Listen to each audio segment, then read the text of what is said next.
Comment est-ce que je voyais l'été ici? C'est très simple, il n'y en avait pas. Je suis trop vieux. Passons à l'autre écran. Comment je les perçois? Eh bien, il y a maintenant plus de 25 ans, je crois, j'ai acheté mon premier ordinateur, c'était un Atari. Et puis de l'Atari, je suis passé au Macintosh et je n'ai jamais plus arrêté de flirter avec le Macintosh. Donc j'ai acheté tous les Macintosh qui sortaient. J'ai une collection de Macintosh, des Macintosh de tous les côtés.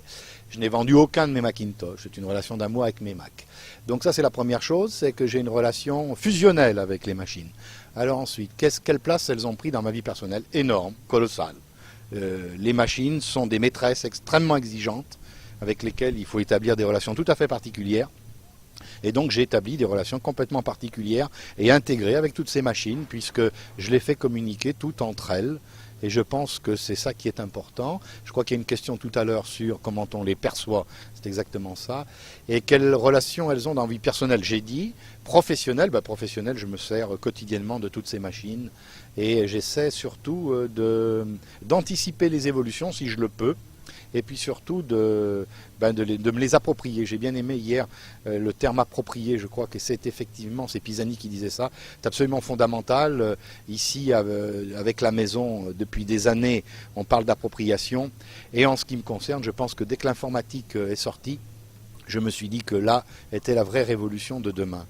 Comment je les imagine demain? Totalement intégrés. Totalement intégrés, on le voit d'ores et déjà.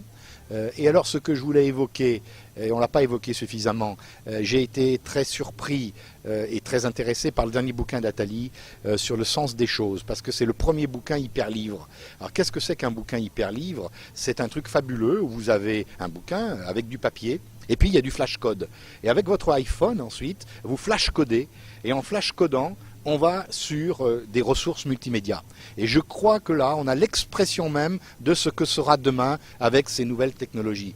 Et hier, nous avons évoqué cela également, et c'est Pisani qui le disait, c'est-à-dire qu'on est sur le « et pas sur le « ou ».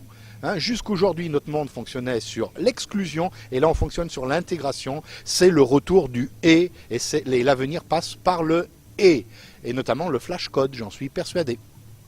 Techniquement, socialement, économiquement. Alors socialement, à l'évidence, et on l'a vu dès le début, socialement, elles permettent, et j'ai beaucoup aimé aussi l'expression hier, c'est une organisation dans la désorganisation. Et ça, c'est absolument fondamental. C'est pas le chaos, mais c'est une façon totalement différente d'appréhender une organisation sociale. Alors, là encore, pas de pensée magique, parce que trop souvent, et nous l'avons vu depuis 20 ans, ça fait 20 ans qu'on expérimente la possibilité de travailler de façon coopérative, on le voit bien, il y a une pensée magique. On est en difficulté aujourd'hui, me semble-t-il, dans notre vieux monde à nous, le vieux monde occidental, à travailler de façon coopérative et travailler de façon communautaire. Donc il y a toute une pensée magique autour du Yaka, Faucon, naît des plateformes collaboratives et les gens vont travailler ensemble. Ça ne se passe pas comme ça. Moi, depuis 15 ans que j'essaye, ça ne marche pas. Alors qu'on me dise quand est-ce que ça marche, et là je voudrais voir les expériences. En revanche, dans d'autres pays du monde dans lesquels je vais assez régulièrement, ça fonctionne, ça marche. Donc le problème, c'est un problème d'acculturation, comme disent les anthropologues. Qu'est-ce que c'est que l'acculturation? C'est changer de culture. Mais pour changer de culture, encore faut-il qu'il y ait des passeurs culturels. Et nous manquons, à mon avis, énormément de passeurs culturels. C'était la rubrique Autrement.